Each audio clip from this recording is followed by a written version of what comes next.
दोस्तों, जब से अमेरिका ने पाकिस्तान की आर्थिक तौर पर मदद की है, तब से पाकिस्तान और अमेरिका के बीच अच्छे संबंध देखने को मिल रहे थे।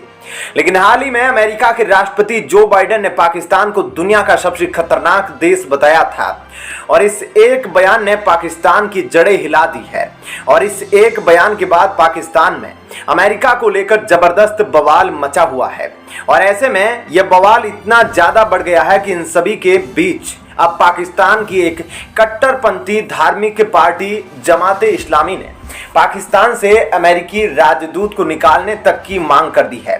और ऐसा पहली बार नहीं है जब पाकिस्तान किसी दूसरे देश के खिलाफ ऐसा करने की सोच रहा है, बल्कि इससे पहले भी पाकिस्तान ने फ्रांस के खिलाफ भी कुछ ऐसा ही किया था और फ्रांस के राजदूतों को भी पाकिस्तान से बाहर निकाला था। और तब से लेकर अब तक फ्रांस का वहां पर कोई भी राजदूत नहीं है। तो दोस्तों, ऐसे में क्या है ये पूरी खबर, यह आपको विस्तार से बताते हैं। लेकिन उससे पहले आप हमें अपनी राय कमेंट सेक्शन में जरूर बताइएगा कि अमेरिका ने जो पाकिस्तान के खिलाफ ऐसा बयान दिया वो सही है या गलत। इस बारे में हमें अपनी राय कमेंट सेक्शन में जरूर बताएं। तो चलिए अब देखते हैं पूरी खबर विस्तार से। दोस्तों, आपको बता दें कि जमात इस्लामी के चीफ सिराजुल हक ने कहा कि अमेरिकी राष्ट्रपति ने हमारी तौहीन की है। तो आपको बता दें कि दोस्तों, पाकिस्तान में कट्टरता फैला रही पार्टी को यह पसंद नहीं है कि कोई उनके देश को खतरनाक बोले। ऐसे में सिराजुल हक ने कहा कि आखिर अमेरिका को किस बात का गुरूर है। पाकिस्तान एक आजाद मुल्क है और हम पाकिस्तानी लोग अमेरिका के नौकर नहीं हैं। ऐसे में सिराजुल हक ने तो अब पूर्व प्रधानमंत्री इमरान खान से भी मदद मांगी है। और ऐसे में सिराजुल हक ने कहा कि इमरान खान हमेशा से ही अमेरिका का विरोध करते आए हैं और इसलिए उनको इस वक्त बिल्कुल भी चुप नहीं रहना चाहिए। आपको बता दें कि दोस्तों, 2 साल पहले पाकिस्तान में फ्रांस के खिलाफ भी प्रदर्शन हुए थे और उस दौरान फ्रांस के राष्ट्रपति इमैनुअल मैक्रों ने अपने देश में पब्लिश एक विवादित कार्टून का समर्थन किया था, जिसके बाद पाकिस्तान सहित कई देशों ने इसे इस निंदा मानकर फ्रांस के खिलाफ विरोध करना शुरू कर दिया था और इन देशों ने फ्रांस के सामान को बाइकआउट भी किया था। ऐसे में फ्रांस के खिलाफ सबसे ज्यादा प्रदर्शन पाकिस्तान में हुए थे, जिनमें साद हुसैन रिजवी नाम के कट्टर इस्लामिक धर्मगुरु ने फ्रांस के राजनयिकों को देश से निकालने के लिए मोर्चा खोल दिया था। और इस दौरान उनकी पार्टी के हजारों लोग सड़कों पर प्रदर्शन करने के लिए उतर गए थे। इन प्रदर्शनों में 8 से भी ज्यादा पुलिसकर्मी मारे गए थे, जिसके बाद से अब तक पाकिस्तान में फ्रांस का कोई राजदूत नहीं है। ऐसे में अब देखना यह होगा कि क्या पाकिस्तान की सरकार कट्टर ताकतों के आगे झुक जाएगी या फिर क्या पाकिस्तान की इतनी हैसियत है कि वह अमेरिकी राजदूत को अपने देश से बाहर निकाल देंगे, जैसे उन्होंने फ्रांस के राजदूत को निकाला था।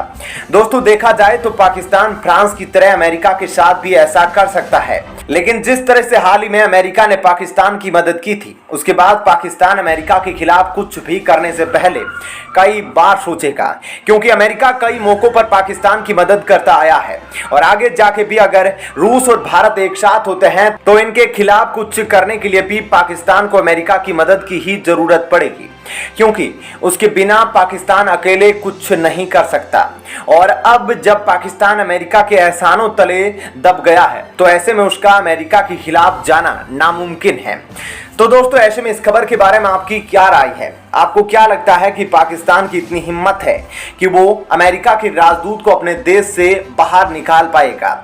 इस बारे में हमें अपनी राय कमेंट सेक्शन में जरूर बताइएगा। साथ ही वीडियो को ज्यादा से ज्यादा लाइक और शेयर जरूर कीजिएगा। चलिए अब जानते हैं एक और बड़ी खबर। दोस्तों, अमेरिका और पश्चिमी देश शुरू से ही रूस यूक्रेन युद्ध को भड़काने का काम कर रहे हैं और ऐसे में अब ये अपनी रणनीतियों से इस युद्ध को और ज्यादा भड़काने में सफल हो गए हैं। लेकिन अब ये सभी इजराइल को भी बीच में लाकर रूस और भारत को लड़वाना चाहते हैं और ऐसा करने के लिए अमेरिका के एक अखबार ने यह दावा किया है कि यूक्रेन को भारत और इजराइल द्वारा बनाई गई मिसाइलें चाहिए और जल्द ही यूक्रेन को यह मिसाइल मिलने भी वाली है।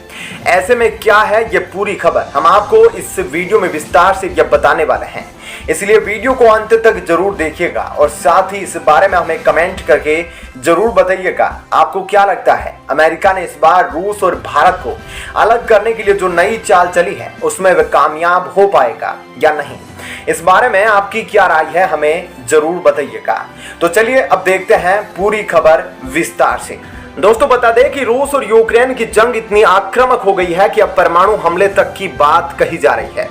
कुछ दिन पहले जब युद्ध हल्का पड़ता हुआ दिख रहा था तो यूक्रेन ने रूस पर पलटवार कर दिया। ऐसे में यूक्रेन के हमले की वजह से रूस के कई बड़े बड़े पुल और कुछ बड़ी जगह तबाह हो गई, जिसके बाद रूस और भी ज्यादा भड़क गया और उसने यूक्रेन पर अंधाधुंध मिसाइलें बरसाना शुरू कर दी। ऐसे में उसकी तरफ से आने वाली इन मिसाइलों को कैसे रोका जाए, यह यूक्रेन समझ नहीं पा रहा था। लेकिन अब पश्चिमी मीडिया की तरफ से यह दावा किया जा रहा है कि यूक्रेन रूसी मिसाइलों का जवाब देने के लिए इजराइल से आयरन डोम और बराक 8 मिसाइल सिस्टम लेना चाहता है। और दिलचस्प बात यह है कि बराक 8 मिसाइलों को इजराइल और भारत ने डेवलप किया है। आपको बता दें कि बराक 8 को खासकर भारतीय वायुसेना और नौसेना के लिए डेवलप किया गया है और इस मिसाइल सिस्टम को इजराइल की एरोस्पेस इंडस्ट्री और भारत की डीआरडीओ की तरफ से डेवलप किया गया है। आपको बता दें कि यह सभी दावे न्यूयॉर्क टाइम्स में छपी एक रिपोर्ट में किए गए हैं और इसमें यह तो साफ हो जाता है कि यूक्रेन के नाम पर यह भारत विरोधी अखबार झूठे दावे कर रहा है, जबकि कुछ लोगों का मानना है कि न्यूयॉर्क टाइम्स यूक्रेन को मोहरा बनाकर भारत और रूस के बीच दरार पैदा करना चाहता है और इस तरह की खबरें फैलाकर न्यूयॉर्क टाइम्स एक नैरेटिव सेट करने की कोशिश कर रहा है ताकि पूरी दुनिया में अब यह चर्चा शुरू हो जाए कि यूक्रेन अब भारतीय मिसाइलों से रूस पर हमला करेगा। वैसे आपको बता दें कि यूक्रेन और अमेरिकी अखबार जो भी सपने देख रहे हैं वह चकनाचूर हो जाएंगे, क्योंकि इजराइल खुद यूक्रेन को आयरन डोम और बराक 8 मिसाइल नहीं देगा, क्योंकि इजराइल बेवजह रूस से उलझना नहीं चाहता है और ऐसे में इजराइल भूलकर भी अपने ये डिफेंस सिस्टम रूस को ट्रांसफर नहीं करना चाहता, क्योंकि इजराइल जानता है कि अगर वह ऐसा कदम उठाता है तो उसे रूस की नाराजगी झेलनी पड़ेगी। आपको बता दें कि रूस के एक इशारे पर इजराइल के पड़ोसी देश सीरिया में ईरान के आतंकी एक्टिव हो जाएंगे और ईरान पहले से ही इजराइल के कट्टर दुश्मनों में से एक है। ऐसे में अगर इजराइल ने रूस को गुस्सा दिला दिया तो उसके पीछे ईरान हाथ धोकर पड़ जाएगा। तो दोस्तों ऐसे में इजराइल अपने आप को खतरे में डालकर यूक्रेन की मदद करे, ऐसा बिल्कुल भी मुमकिन नहीं है। लेकिन अमेरिकी अखबार में जिस तरह की खबरें छापी जा रही है उससे भारत और रूस में गलतफहमी पैदा करने की कोशिश की जा रही है। लेकिन बाकी सभी देश इस बात को अच्छे से जानते हैं कि ऐसे में अमेरिका अपनी इस हरकत से बिल्कुल भी कामयाब नहीं होने वाला है। तो दोस्तों ऐसे में इस खबर के बारे में आपकी क्या राय है? अमेरिका जिस तरह से रूस और भारत के बीच रिश्तों को खराब करने की कोशिश कर रहा है उसके बारे में आप क्या कहना चाहेंगे?